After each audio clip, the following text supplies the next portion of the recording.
Iran போரில் Trump தோல்வியா? ஈரானும் அமெரிக்காவும் ஒரு புரிந்துணர்வு ஒப்பந்தத்தை நோக்கி நகர்ந்துகிட்டு இருக்கு.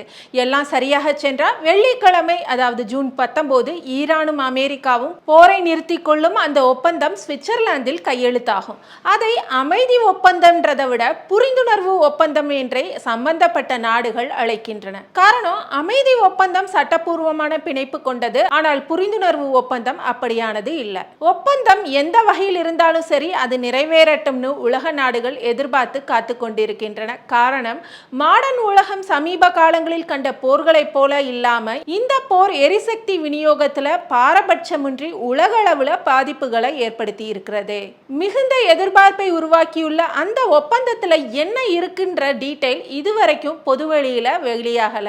ஆனா ஒப்பந்தம் முறைப்படி கையெழுத்தான பின்னாடி தான் போர் நிறுத்தம் முழுமையாக அமலுக்கு வரும்னு ஈரான் திட்டவட்டமாக தெரிவிச்சு ஒரு சந்தேக புள்ளியையும் வச்சிருக்கு.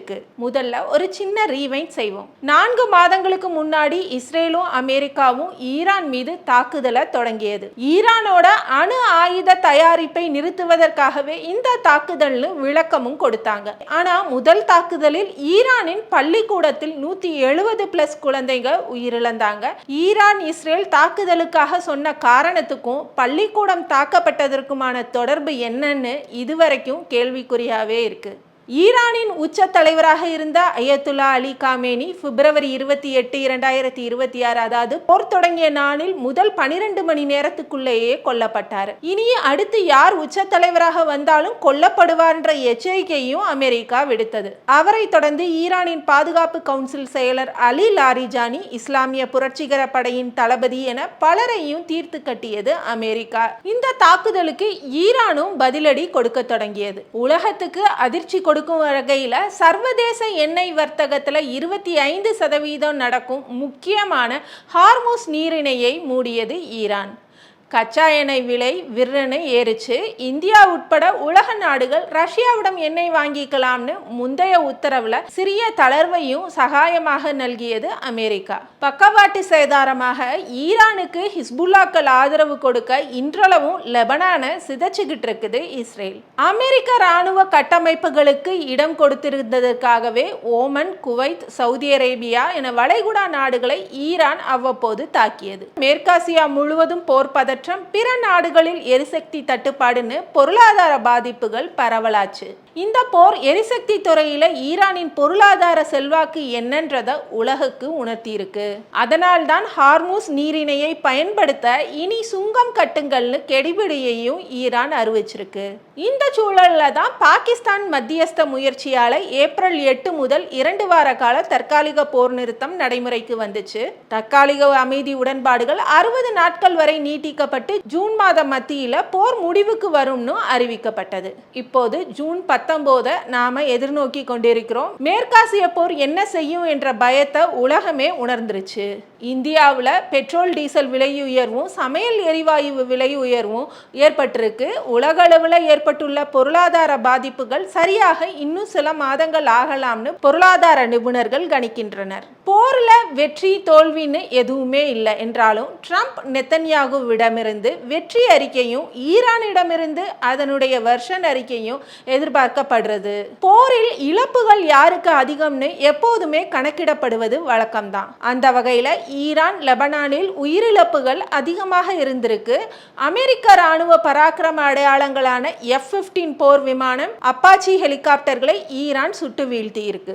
அமெரிக்க ராணுவ தலைமையகமான பென்டகன் அண்மையில வெளியிட்ட தகவல்ல ஈரானின் ஏவுகணைகள், ட்ரோன்கள், கடற்படை தளங்கள், தொழில் தளங்களில் 80% அளிக்கப்பட்டு விட்டதாக சொல்லப்பட்டிருக்கு. இதற்கிடையில இஸ்ரேலையும் நாம் கருத்தில் கொண்டு வரணும்.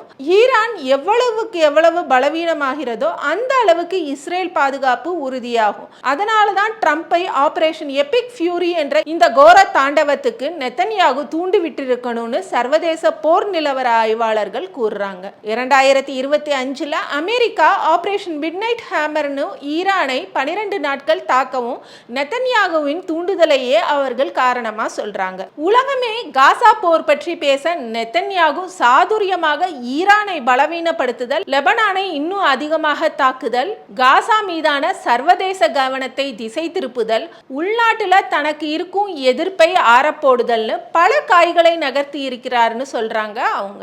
அதே போல ட்ரம்ப் இந்த போர்ல தோற்றுவிட்டதாகவே வெளிநாட்டு ஊடகங்கள் பலவும் குறிப்பிடுகின்றன. இஸ்ரேலுடன் இணைந்து கடந்த ஜூன் 2025 ஈரான் மீது அமெரிக்கா நடத்திய 12 நாள் தாக்குதலிலேயே ஈரானோட அணுசக்தி திட்டம் மிக கடுமையாக பாதிக்கப்பட்டு விட்டது. அத்தோட நிறுத்தி இருந்தா ஈரான் மீதான போர்ல ட்ரம்ப் ஒரு வெற்றி பெற்றதாகவே சொல்லிக் கொண்டிருக்கலாம். ஆனா இன்று அமெரிக்காவின் F-15 அப்பாச்சி போர் தளவாடங்களை இழந்து 4 மாதங்கள்ல ஈரானை பணிய வைக்க முடியாம திணறி இதை இறுதி கட்டத்துக்கு கொண்டு வந்திருக்கிறாரு ட்ரம்ப். போரை தொடங்குவதற்கு முன்னாடி ஈரானில் போராட்டங்கள் நடந்து கொண்டிருந்த போது அமெரிக்காவிடம் இருந்து உதவி வருகிறதுன்னு ட்ரம்ப் சொன்னாரு. ஆனா ஈரானிய ஜனநாயகத்தை பாதுகாக்க அவர் எதுவும் செய்ததாக தெரியல. மேலும் போர் ஆரம்பிச்ச பின்னர் ஈரான் ஆட்சியாளர்களுடனான அணு ஆயுத தயாரிப்பை தடுப்பது உட்பட ஒப்பந்தத்தை எட்டுவதுதான் அவரோட முக்கிய குறியாக இருந்தது. இன்னும் சொல்ல போனா எதற்காக இந்த போரை தொடங்கினோன்ற தெளிவே இல்லாம ட்ரம்ப் இதை தொடங்கி இருக்கிறாரு. அதுவே அவருடைய மிகப்பெரிய தோல்வின்னு நிபுணர்கள் சொல்றாங்க. ஈரான் அணு ஆயுத தயாரிப்பை தடுக்கவே போருன்னு பிப்ரவரியில சொன்னவர் 2025 ஆகஸ்ட்ல ஈரான் எப்போதுமே அணு ஆயுதத்தை தயாரிக்க முடியாது என்பதையும் உறுதி செய்து விட்டேன்னு சொன்னாரு. 2 ஸ்டேட்மெண்ட்டுகளுக்கும் எத்தனை பெரிய முரண். இரண்டாவது முறையாக ஆட்சிக்கு வந்த ட்ரம்ப் உலக நாடுகள் மீது இறக்குமதி வரி விதித்து உள்நாட்டுல பொருளாதாரத்தை மேம்படுத்த திட்டமிட்டாரு. அதுல சறுக்கல்கள் ஏற்பட ஈரான் மீது போரை தொடுத்தார் என்பது நிபுணர்களோட இன்னொரு பார்வையா இருக்கு. ட்ரம்ப் ஒரு ஆணவக்காரர், பொறுப்பற்றவர், ஒரு நாட்டை தலைமையேற்று நடத்துவதில் இருக்கும் வரையறைகளை வெறுப்பவர் அப்படின்னு கடுமையாக விமர்சிக்கும் தி இண்டிபெண்டன்ட் ஊடகம் ட்ரம்ப் முதன்முறையாக அதிபராக இருந்தபோது தன் ஆட்சி மீதான விமர்சனங்களை அவருடைய ஆட்சி காலத்துல கடைசியில ஏற்பட்ட கரோனா பெருந்தொற்றின் மீது தூக்கி போட்டாரு. இரண்டாவது முறையாக இப்ப ஆட்சிக்கு வந்த பின்னாடி அவருடைய வர்த்தக போர்களின் சுமையால அமெரிக்க பொருளாதாரம் தள்ளாடிய போதிலும் அவரோட பிரதான பணி பிரம்மாண்டமான சுயவளமாக்கலாகவே இருந்திருக்கு.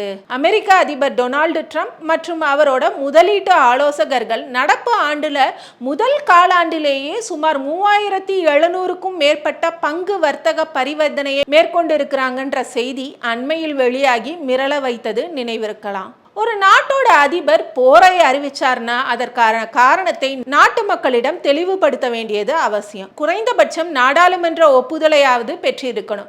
இது ஏதுமே இல்லாம அவர் தொடங்கிய இந்த போர் அவருக்கு தோல்வி மட்டுமே என்கின்றனர் நிபுணர்கள்.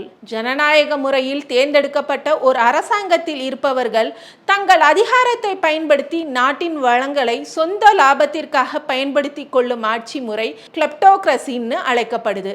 கிட்டத்தட்ட ட்ரம்ப் அதைத்தான் செய்கிறார்னு விமர்சிக்கிறது வெளிநாட்டு ஊடகம் ஒன்று. இந்த பின்னணிகளை கொண்டு பார்க்கிறப்ப இஸ்ரேல் தூண்டுதலில் வலுவான காரணமே இல்லாமல் ஈரான் போரை அமெரிக்கா நடத்தி ஈரானிடமும் ஹார்மூஸ் நீரிணை மூடலால் உலக தலைவர்கள் மத்தியிலும் ட்ரம்ப் தோற்று நிற்பதாகவே புரிந்து கொள்ள வேண்டியிருக்கின்றது சர்வதேச நிபுணர்களோட கருத்தா இருக்கு.